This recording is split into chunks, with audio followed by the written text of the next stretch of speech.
Hey guys, how you doing? Yesterday we made some wine in the in our wine and beer garage, and I wanted to just go over with you really quick a couple things I probably didn't get to say to you yesterday. So let's run back out here real quick. Yes, you're seeing my face. I'm sorry for that, but it is what it is. So I'm going to turn the camera around just for a second so you can see actually what we have. These are there you go. These are the two wines we made yesterday. They're all bubbling and going happy and having a good time. And what I try to do too is I keep a notebook of my wines and my beers so that I can see what's going on and change things down. Now remember, when you're making the wine, I told you can make it as simple as you want.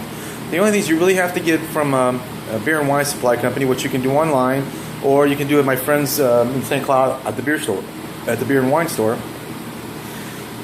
is you need a fermenter, you need a pod, a stainless steel pod, 5 gallons or whatever you can use one at home. Start off with usually for 5 gallons of wine, you normally need 4 pounds of sugar, a gallon of water, half a gallon. I usually use 3/4 of a gallon of water. Try not to use any more water than I absolutely have to. I want to have as much juice, as much grapes or apple juice or whatever it is I'm using as I can, because I want this to be a really good fruity wine for my wife. And in fact, the wine I made from raspberries, which was a full fruit wine that I did, came out tasting like a Merlot, and she loved it. So I really am trying my best to make a really good wine, but make it cheap, make it inexpensive, make it so that anybody can do this wine. So let me give you an easy part of the recipe. When you do the recipe, you want 4 pounds of 4 pounds of sugar. You want 3/4 of a gallon of water. You want a fermenter. You want a siphon, something to pour it into. Like I said, you want your juices. You want at least 4 gallons of juice. It can be any kind of juice. Try to get it as cheap as possible, but it has to be pure juice from concentrate. You can't have any. I really don't want you getting the real fruity juices that really aren't juice. If you're gonna make wine, make good wine, but make it cheap. Make it inexpensive. You want some lemon juice, about a cup of lemon. So you're gonna do about a cup of lemon juice, a half a gallon of cranberry juice. They'll give you your tartness and your ascorbic acid that you need. And then basically you're going to put your 4 gallons of juice in there, plus your 3/4 of a gallon of water with your sugar mixture, because you don't want the wine to be very, very sweet. I mean, if you do want sweeter wine, then you can, as much, up to 5 pounds of sugar. I wouldn't use any more than that, but that, you can do that. And then you want to use your, I use 1118 yeast, like I told you yesterday, and you can get that at your local beer and wine supplier. Remember, this is all legal. You can do up to 100 gallons a year in most states.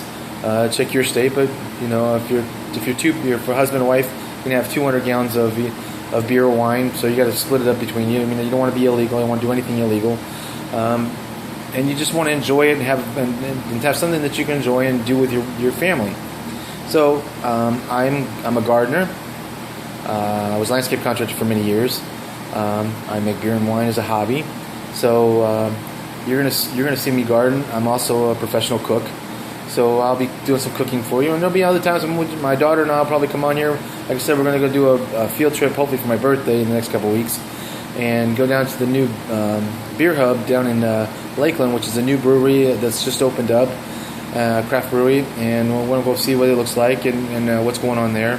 Plus, there's all kinds where I live in the state of Florida, all kinds of good craft breweries that are just popping up all the time.